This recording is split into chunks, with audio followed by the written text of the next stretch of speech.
کلمہ پاک بھی کتنا پیارا وظیفہ آپ کو پتا ہے؟ افضل الذکر، حدیث میں کہا گیا سب سے افضل ذکر کیا ہے؟ لا الہ الا اللہ۔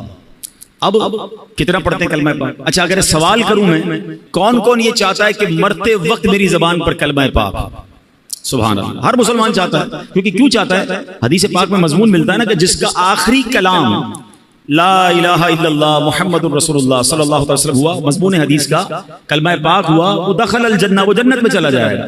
ہر مسلمان چاہتا ہے یا اللہ مرتے وقت کلمہ نصیب کرنا۔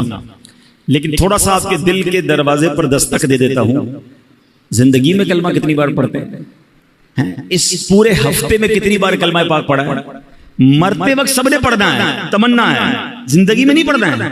اگر آپ پڑھو گے نہیں تو عادت کیسے بنے گی؟ آپ خود سوچیں نا، ایک ایک ہفتہ گزر گیا شاید 5-6 بار بھی کلمہ پاک نہیں پڑھا ہوگا، مہینہ گزر گیا ایک تسبیح پوری نہیں پڑھی ہوگی، حالانکہ افضل الذکر کہا گیا۔ تو پلیز کم از کم 100 دانے کی تسبیح کلمہ پاک کی پڑھ لیا کریں، ہر کلمے پر انشاءاللہ جنت میں درخت بھی لگا دیا جائے۔ اور اب ایک بزرگ کا کال نہیں بھولتا، بڑا پیارا کال تھا ان کا، وہ کہتے ہیں اپنی زبان کو کلمے کا عادی کر لو، کیونکہ مرتے وقت زبان بھاری ہو جاتی ہے۔ جب سکرات کا عالم ہوتا ہے نا، زبان سے نکلتا نہیں ہے کچھ۔ ویسے بھی دنیا میں بھی آپ کو کوئی بہت تکلیف ہو جائے، اللہ نہ کرے کوئی چوٹ لگ جائے، کوئی آپریشن ہو رہا ہو، کوئی کٹ لگ جائے، تو اتنی تکلیف ہوتی ہے کہ پھر بولنے کو جی نہیں چاہتا۔ سکرات تو بہت زیادہ تکلیف کا وقت ہوتا ہے، بہت زیادہ یوں سمجھیے کہ ٹینشن کا وقت ہوتا ہے۔ تو بزرگ نے فرمایا کہ اپنی زبان کو کلمے کا ایسا عادی کر لو کہ جب زبان بھاری ہو جائے تب بھی تمہاری زبان سے کلمہ نکل جائے۔ جو زندگی میں پڑھتا ہی نہیں اس کو مرتے وقت کلمہ کیسے نصیب ہوگا؟ خود سوچے نا۔